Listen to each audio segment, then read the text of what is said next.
ආයුබෝවන් හොඳයි දීපුතේ අපි අද සූදානම් වෙන්නේ 9 ශ්‍රේණියට අදාළ සමීකරණ පාඩම පිළිබඳ අධ්‍යයනය කිරීමට. ඉතින් ඔයගොල්ලෝ 6 වසරේ සිට 9 ශ්‍රේණිය දක්වා 8 ශ්‍රේණිය දක්වාම සමීකරණ පිළිබඳව අධ්‍යයනය කරලා තියෙනවා. ඉතින් අපි 9 ශ්‍රේණියේදී බලාපොරොත්තු වෙනවා සමීකරණ වල තවදුරටත් අධ්‍යයනය කිරීම සිදු කරන්න. හොඳයි පුතේදී අපි දැන් සූදානම් වෙමු වරහන් වර්ග දෙකක් සහිත සරල සමීකරණ විසඳන්න කොහොමද කියලා බලන්න. අපි මුලින්ම මෙතනදී කතා කරන්න සූදානම් වෙන්නේ වරහන් වර්ග තුනක් පිළිබඳව.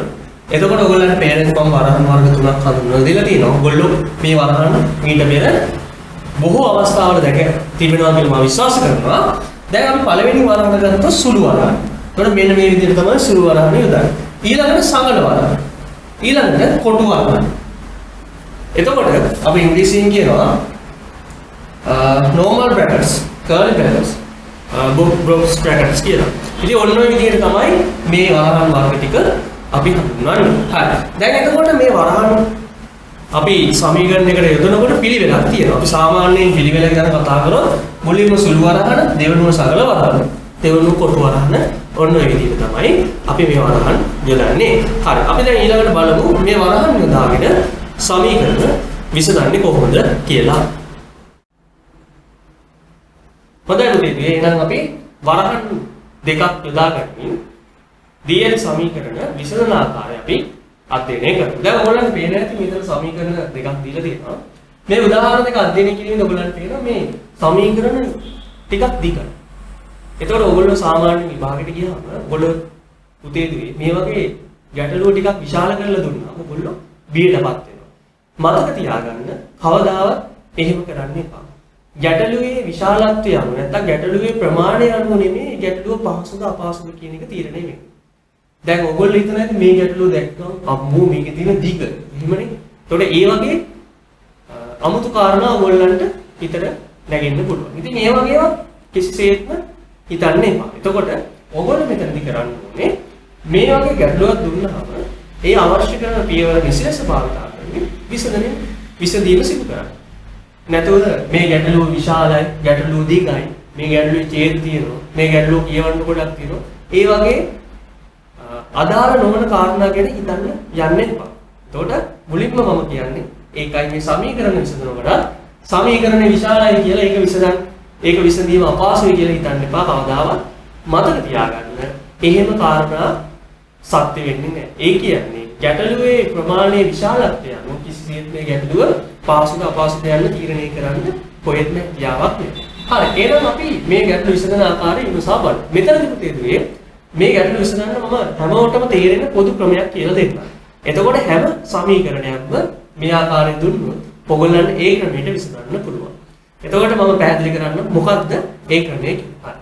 දැන් ඔයගොල්ලන්ට පේන පළවෙනි සමීකරණය තියෙනවා සරල වරහන් සුළු වරහන්. එතකොට මෙන්න මෙහෙමයි කරන්නේ. අපි සාමාන්‍යයෙන් ඉස්සල්ලාම සුළු කිරීමේ ඇතුළට පිවිසෙනවා. ඒ කියන්නේ සරල වරහන් නෙමේ සුළු වරහන් වලට පිවිසෙනවා. හරියට නිකන් අර සුපර්මෑන් ඇඳුම ඇඳලා ඉන්නවා. ඔයගොල්ලන් දැකලා ඉන්නේ සුපර්මෑන් කොහොමද ඇඳුම ඇඳලා තියෙන්නේ කියලා. ඒ ක්‍රමයට තමයි අපි මේ ගැටලුව විසඳන්නේ. එතකොට අපි ගැටලුව ඇතුළට පිවිසෙනවා. එතකොට ගැටලුව ඇතුළ කියන්නේ මෙන්න මේක. එහෙනම් අපි ඉස්සල්ලාම මෙන්න මේ සුළු වරහන් ටික සුළු කරනවා. එහෙනම් ඉස්සල්ලාම මොකද කරන්නේ? මෙන්න මේ සුළු වරහන් ටික සුළු කරනවා. හරි. එහෙනම් ඔන්න පළවෙනි පියවර දෙවාරයක්. දැන් මේ සුළු වරහන් අපි ඉවත් කරොත් 3 වැඩි කිරීම x 3යි x 3 වැඩි කිරීම ධන 1 ධන 3යි. ඊළඟට මේ ඍණ ලකුණෙන් මේ සමීකරණය මේ ප්‍රකාශනයේ ඇතුළේ තියෙන සෑම පදයක් අපි වැඩි කළ යුතුයි. ඍණ ලකුණෙන් x වැඩි කරොත් ඍණ x ඍණ ලකුණෙන් ඍණ 1 වැඩි කරොත් ධන 1යි කියලා අපිට ලැබෙනවා. හරි. එකතු කිරීම 4 සමානයි 20. හොඳයි පුතේ. එහෙනම් දැන් සරල වරහණෙන් ඇතුළට ඇවිල්ලා මේ සුළු වරහන් ටික මුලින්ම සුළු කිරීම සිදු කරන්න ඕන. අන්න ඒක දැන් පළවෙනි පියවර. එහෙනම් සුළු වරහන් ටික මේ විදිහට අපි වරහන් ඉවත් කරගත්තාට පසු අපි දැන් මේ සරල වරහණේ ඇතුළේ තියෙන මෙන්න මේ කොටස සුළු කරමු. හරි. දෙවාරයක් 3x කින් x අරුණොත් අපි දන්නවා පිළිතුර 2x. ධන 3ට ධන 1ක් එකතු කරොත් ධන 4යි. ධන 4 සමානයි අපිට 20යි කියලා ලැබෙනවා. දැන් එහෙනම් ඊළඟට අපි ප්‍රවිෂ්ඨ වෙන්නේ මෙන්න මේ සංග්‍රහ වරහන ඉවත් කරගන්න. එහෙනම් අපි දැන් මේ සරල වරහණි පදය. එහෙනම් මේ එළියේ තියෙන පදේ මේ ඇතුලේ තියෙන සෑම පදයක්ම ගුණ කරන්න ඕන. 2 2x කින් ගුණ කරොත් 4x 2 ධන 2කින් 4ෙන් ගුණ කරොත් ධන 8යි කියලා අපිට ලැබෙනවා. එකතු කිරීම 4 සමානයි 20යි. 4x ධන 8ට ධන 4ක් එකතු කරොත් පිළිතුර ධන 12යි කියලා ලැබෙනවා. දැන් එසේනම් පුතේ අපි මේ x මේ පැත්ත තනි කරගන්න මේ ඊතුරු නියත පද සියල්ල ඉවත් කරමු. හරි. දැන් මොනින්ම මේ ධන 12 අයින් කරන්න අපි මේ පැත්තට ඍණ 12ක් දානවා. එහෙනම් මේ පැත්තට අපි ඍණ 12ක් දානවා. එතකොට වම් පසට කරන ගණිත වර්ගයම දකුණු පසටත් කරන්න ඕනේ. ධන 12ට ඍණ 12 කැපිලා යනවා. 4යි x සමානයි 20න් 12ක් අඩු වුණාම 8යි. දැන් අපි මේ 4 ඉවත් කරගන්න දෙපසම 4ෙන් බෙදනවා. එසේනම් මේ 4ට මේ 4 කැපෙනවා. x සමානයි 8 4ෙන් බෙදුවම අපිට ලැබෙනවා පුතේ මේ පිළිතුර 2යි කියලා. දැන් එහෙනම් ඔන්න විදිහට තමයි මේ වගේ සමීකරණයක් විසඳන්නේ. එතකොට ඔයගොල්ලන්ට පේනවා ඇති මේ විසඳපු සමීකරණයේ පියවරයන් කිහිපයක් නැවත පොඩ්ඩක් මතක් කරොත් මුලින්ම සුළු වරහණ ඉවත් කරනවා. ඊළඟට සුළු වරහණේ ඉවත් කරපසු මේ සගල වරහණ ඇතුලේ තියෙන කොට සුළු කරනවා. ඊළඟට සගල වරහණ ඉවත් කරනවා. ඊළඟට මෙන්න මේ පද සියල්ල සුළු කිරීමක සිදු කරනවා. ඊට පස්සේ අවසානයේ මේ x කියන නොදන්නා පදේ තනි කරගන්න අදාළ ගණිත කර්මයන් ටික සිදු කරනවා. දැන් අපිට මේ ලැබිච්ච පිළිතුර නිරර්ථකද කියලා බලා ගන්න පුළුවන්. කොහොමද? මේ පිළිතුර අපි මේ x සඳහා ආදේශ කළා බලමු පිළිතුර 20 ලැබෙයිද කියලා. හරි එහෙනම් අපි දැන් දෙක ආදේශ කරමු මෙතනට. 2යි 1යි 3යි 3 වරක් 9යි. අඩු කිරීම දෙකෙන් එකක් ගියහම එකයි. එතකොට අඩු කිරීමේ දැන් පුතේ 9න් එකක් අඩු කරාම ඔයගොල්ලෝ දන්නවා 8යි. 8 දෙකෙන් වැඩි කරාම 16යි. ඒ 16ට 4ක් එකතු කරනවා පිළිතුර ලැබෙනවා 20යි කියලා. එහෙනම් අපිට ලැබිච්ච පිළිතුර 100ක් නෙවෙයි. එහෙනම් ඔයගොල්ලෝ මතක තියාගන්න විභාගෙදී මේ ගැටලුව සුළු කරාට පස්සේ ලැබෙන පිළිතුර ආදේශ කරලා බලන්න. ඕගොල්ලෝ බලපු ගැටලුව නිවැරදිද කියලා. ඒකට අපිට 100ක් නිවැරදිද කියලා විභාග වෙලාවෙම මේක බලා ගන්න පුළුවන්. හරි අපි දැන් දෙවෙනි ගැටලුවට යමු. එහෙනම් අපි දැන් පාවිච්චි කරපු මේ පියවර ටික නැවත හරියට පාවිච්චි කරමු. මොකද්ද පළවෙනි පියවර? සගල වරහණ ඇතුළට යන්න. ඒ කියන්නේ සුළු වරහණ. හරි. එහෙමනම් 2යි a ධන 3 වාරයක් a ධන දැන් දෙකෙන් a වැඩි වුණාම 2යි දෙකෙන් ධන 1 වැඩි වුණාම ධන 2යි සමානයි 28යි කියලා එනවා. ඔන්න අපි සුළු වරහණ ඉවත් කරා. දැන් අපි මේ සගල වරහණ ඇතුළේ කොටස සුළු කරමු. a ට 2යි එකතු වුණාම 3යි ධන 2 සමානයි 28යි. දැන් ඊළඟ මොකද කරන්නේ? ඊළඟ පියවර දෙවෙනි පියවර ඊළඟ පියවර සගල වරහණ ඉවත් කරනවා. එහෙනම් 2යි a ධන මේ ධන තුنين මේ ඇතුළේ තියෙන හැම පදයක්ම වැඩි කරනවා. 3 3යි එකෙන් වැඩි වුණාම 9යි 3 ධන 2කින් වැඩි කරාම ධන 6යි කියලා අපිට ලැබෙනවා. හරි 2යි 9යි එකතු කරන්නේ. එතකොට අපිට පිළිතුර ලැබෙනවා 11යි a කියලා. ඊළඟට ධන 6 සමානයි 28යි කියලා පිළිතුර ලැබෙනවා. දැන් අපි මේ තනි කරගන්න ඉතුරු පද සියල්ලම ඉවත් කරගන්න වෙනවා.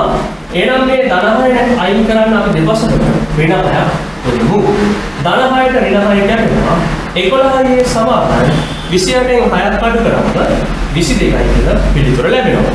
දැන් අපි මේ 11 අයින් කරන්න දෙපසම අපි 11න් බෙදමු. එහෙනම් මේ 11ට මේ 11 කැපෙනවා. ඒ සමානයි 22 11න් බෙදුවම අපිට ලැබෙනවා පිළිතුර 2යි කියලා. එසේනම් බලන්න අපි පියවර ටික පාවිච්චි කරමු ලස්සන. එතකොට හැම ගැටලුවකම ওই පියවර ටික භාවිතා කරන්න පුළුවන්. හරි එහෙනම් අපි ලැබිච්ච පිළිතුර හරිද කියලා බලමු. ආදේශ කරමු. 2 2යි ඒ කියන්නේ a කියන්නේ 2යි. දෙවරක් 2 4යි. ධන මෙතන 2 ආදේශ කරමු. ඊළඟ මෙතනට 2 ආදේශ කරමු. 2යි 1යි 3යි 3 කරක් 2 6යි. 6යි 2යි 8යි. 8 වරක් 3 24යි. 24යි 4යි එකතු කරාම 28යි කියලා අපිට පිළිතුර ලැබෙනවා. එසේනම් පුතේ ඔන්න ඔය විදිහට තමයි වරහන් සහිත සමීකරණ විසඳන්නේ. හොඳයි පුතේ අපි දැන් ඊළඟ දෙවෙනි කොටසට යමු වෙමු. දැන් අපි දෙවෙනි කොටසේදී කතා කරන්න සූදානම් වෙන්නේ භාග සහිත සරල සමීකරණ විසඳන්නේ කොහොමද කියලා. දැන් මේකත් බොහොම ලේසියි. දැන් අපි කලින් කතා කරපු වරහන් සහිත සමීකරණ විසඳීමේ අපි අනුගමනය කරපු පියවරවල් කිහිපෙන් තමයි මේකෙදි පාවිච්චි කරන්නේ. වෙනසකට තියෙන්නේ වරහන් වෙනුවට තියෙන්නේ භාග කොටස්. එතකොට සරල සමීකරණ විසඳනකොට පාවිච්චි කරපු පියවර ටික එලෙසම තියාගෙන මේ හරය එහෙම නැත්නම් මේ භාග සහිත සමීකරණ විසඳන්න අපි තව එක පියවරක් වැඩිපුර යොදා ගන්නවා. ඒ පියවර තමයි දැන් ඔයගොල්ලන්ට පේනවා මෙතන මේ කරදරකාරී විදිහට ඉන්නේ මෙන්න මේ හරයන්. එතකොට මේ හරයන් ටික අපි අයින් කරගත්තොත් අපිට ලැබෙනවා රේඛීය සමීකරණ නැත්නම් සරල සමීකරණ. ඉතින් අපි හරයන් ඉවත් කරගන්න ක්‍රමයක් දැනටමත් දන්නවා. ඒ කියන්නේ අපි දන්නවා දීලා තියෙන හරයන් වල කුඩා පොදු ගුණාකාරයෙන් වැඩි කරොත් අපිට මේ හරයන් ටික අයින් කරන්න පුළුවන්. නැත්නම් දීලා තියෙන හරය ඉවත් කරන්න පුළුවන් සංඛ්‍යාවකින් ගුණ කරන්න ඕනේ. හරි. දැන් අපි ගමු පළවෙනි සංඛ්‍යාව. පළවෙනි උදාහරණය ගමු. x බෙදීම 3/4 සමානයි. එතකොට මෙන්න මේ කරදරකාරී මෙන්න මෙයා තමයි අපිට ලොකු කරදරයක් ඉස්සරහදයක් වෙලා තියෙන්නේ. ඉතින් ওই ඉස්සරහදී අපි අයින් කරගන්නවා. ඉතින් ඒකට අපි පාවිච්චි කරන්නේ මෙතන තියෙන x බෙදීම 3නේ. එහෙනම් මේ පදයක් 3ෙන් වැඩි කරොත් මේ 3යි අර වැඩි කරපු 3යි කැපිලා යනවා. එහෙනම් අපිට පුළුවන් පුතේ මේ දීලා තියෙන හැම පදයක්ම 3ෙන් වැඩි කරන්න. ඔයගොල්ලෝ දන්නවා සමීකරණය ගැන තරාදිය වගේ. එතකොට තරාදිය එක පැත්තකට කරන මොනවා හරි දෙයක් අපි අනිත් පැත්තට කරන්න ඕනේ. කියන්නේ පඩියක් මේ පැත්තට දැම්මොත් ඊට සමාන ස්කන්ධයක් අනිත් පැත්තට දාන්න ඕනේ. ඒ කියන්නේ සමාන ගණිත කර්ම සිද්ධ කරන්න. එහෙනම් අපිට මේක විතරක් වැඩි කරලා හරියන්නේ නැහැ පුතේ. ඒ කියන්නේ මේ පදේ විතරක් 3ෙන් වැඩි කරොත් වැරදි. අපි සම්පූර්ණ වම් පසම නැත්නම් වම් පැත්තම වැඩි කරන්න ඕනේ. ඒ කියන්නේ මෙන්න මෙහෙම. දැන් එහෙනම් මේ විදිහට වරහණක් දාලා අපිට පුළුවන් මේ වම් පස සම්පූර්ණයෙන් 3ෙන් ගුණ කරන්න. එහෙනම් අපි දකුණු පස මේ විදිහට පුළුවන් 3ෙන් ගුණ කරන්න. එතකොට මතක තියාගන්න මේ පියවර එනකොට ඕන අපිට එකපාරම මෙන්න මේ විදිහට කරන්නත් පුළුවන්. ඒ කියන්නේ මේ දීලා තියෙන හැම පදයක්ම 3 ඉලක්කමෙන් වැඩි. ඔයගොල්ලෝ දන්නවා මේ වරහණ ඉවත් කරනවා කියන්නේ වරහණ එළියේ තියෙන මේ 3 ඉලක්කමෙන් ඇතුලේ තියෙන සෑම පදයක්ම ගුණ වෙනවා. එහෙනම් 3 ගුණ කිරීම x බෙදීම 3 ධන 3 ගුණ කිරීම 4 සමානයි 9 උනක් 3 අපිට ලැබෙනවා 27යි කියලා. ඉතින් මේ පියවරේකට මේ පියවරන එකපාර පාවිච්චි කරන්න පුළුවන්කම ලැබෙනවා. හරි. දැන් එහෙනම් මේ තුනට මේ තුන දැම්මා x ධන 3 වරක් 4 12යි සමානයි 27යි. දැන් එහෙනම් මේ ධන 12 නැති කරගන්න අපි දෙපසටම දෙපසින්ම 12ක් අඩු කරනවා. හරි. ධන 12ට ඍණ 12 කැපෙනවා. x සමානයි 27න් 12ක් අඩු කරාම අපිට පිළිතුර ලැබෙනවා 15යි කියලා. හරි. දැන් අපි බලමු පුතේ කලින් වතාවගේ මේ ලැබිච්ච පිළිතුර හරිද කියලා. එහෙනම් x එකට 15 දාන්න 15 බෙදීම 3 5යි. 5ට 4ක් එකතු කරන්න. එහෙනම් අපිට පිළිතුර ලැබෙනවා 9යි කියලා. හරි. බලන්න බොහොම සරලයි. හරි. අපි ඊළඟ උදාහරණයට යමු. දැන් මෙතන තියෙනවා හරයන් දෙකක්. එක්කෙනෙක් 2 අනිත් කෙනා 3. එතකොට ওই දෙන්නම අපි එකපාර අයින් කරනවා. එහෙනම් අපිට මේ දෙන්නම එකපාර අයින් කරන්න නම් මේ හරයන් දෙකේ කුඩා පොදු ගුණාකාරය ගන්න ඕනේ. එතකොට ඔයගොල්ලෝ දන්නවා 2යි 3යි කුඩා පොදු ගුණාකාරය 6යි. එහෙනම් මේ සෑම පදයක්ම අපි 6ෙන් වැඩි කරමු. හරි. එහෙනම් 6 ගුණ කිරීම දැන් මම මෙතන බීජීය ප්‍රකාශනයක් තියෙන නිසා පුතේ මම මෙතනට සම්පූර්ණ වරහණක් යොදනවා. y ධන 3 බෙදීම 2 අඩු කිරීම 6 ගුණ කිරීම වරහන් ඇතුලේ y ධන 1 බෙදීම 3.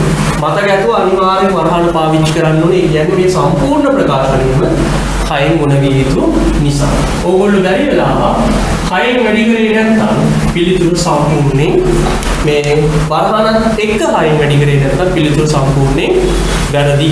ඒ නිසා අනිවාර්යෙන් මතක තියාගන්න වරහන මෙතන යොදන්න ඕගොල්ලෝ අනිවාර්යෙන් මතක තියාගන්න. හරි. 2ට 2 ඒවා 1යි 6ට 2 ඒවා 3යි 3ට 3 ඒවා 1යි 6ට 3 ඒවා 2යි. හරි. මම දැන් ඔන්න පැහැදිලි කරා වරහන් දැමීමේ වැදගත්. එහෙනම් 3 වාරයක් වරහන් ඇතුලේ y ධන 3 අඩු කිරීම 2 වාරයක් වරහන් ඇතුලේ y ධන 1 6 වරක් 1 12යි කියලා ලැබෙනවා. දැන් බැරි වෙලාවක ඔයගොල්ලෝ වරහන් දැම්මේ නැත්නම් පුතේ දුවේ ගාන සම්පූර්ණයෙන් වැරදි. ඇයි? එතකොට මේ 3ෙන් ගුණ වෙන්නේ y විතරයි මේ 2ෙන් ගුණ වෙන්නේ y විතරයි. හරි. දැන් එහෙනම් අපි මෙතන වරහන් ටික ඉවත් කරමු. 3 ගුණ කිරීම y 3යි y 3 ගුණ කිරීම ධන 3 ධන 9 කියලා අපිට ලැබෙනවා. ඍණ 2 y කින් ගුණ වුණාම ඍණ 2යි y ඍණ 2 ධන 1කින් ගුණ කරාම ඍණ 2යි කියලා අපිට පිළිතුර ලැබෙනවා. එහෙනම් මේ වරහන් දෙකම අපි ඔන්න ඔය විදිහට ඉවත් කිරීම සිද්ධ කරා. හරි. 3යි y කින් 2යි y වුණාම y 9න් 2ක් අඩු වුණාම 7යි කියලා ලැබෙනවා. හරි. දැන් මේ ධන 7 අයින් කරන්න අපි දෙපසින්ම 7ක් අඩු කරනවා. එහෙනම් ධන 4 ඍණ 7 කැපෙනවා. y සමානයි 12න් 7ක් ගියාම අපිට ලැබෙනවා පිළිතුර 5යි කියලා. එසේනම් පුතේ දැන් අපි මේක ආදේශ කරොත් මෙතනට බලමු මේ පිළිතුර ලැබෙනවද කියලා. හරි. y වෙනුවට 5 දැම්මොත් 5යි 3යි 8යි. 8 දෙකෙන් බෙදුවාම 4යි. අඩු කිරීම y වෙනුවට 5 දැම්මොත් 5යි 1යි 6යි. 6 තුනෙන් බෙදුවාම 2යි. එහෙනම් 4ෙන් 2ක් අඩු කරාම අපිට පිළිතුර ලැබෙනවා 2යි කියලා. එහෙනම් ඔයගොල්ලන්ට පැහැදිලි වෙන බොහොම සරලයි මේ ගැටලු විසඳන ආකාරය. එහෙනම් ඔන්න අපි දෙවෙනි කොටස මෙතනින් අවසන් කරා. අපි ඊළඟට යොමු වෙන්නේ මේ පාඩමේ අවසාන කොටසට. ඒ කියන්නේ සමගාමී සමීකරණ විසඳන ආකාරය පිළිබඳ විමසා බලන්න.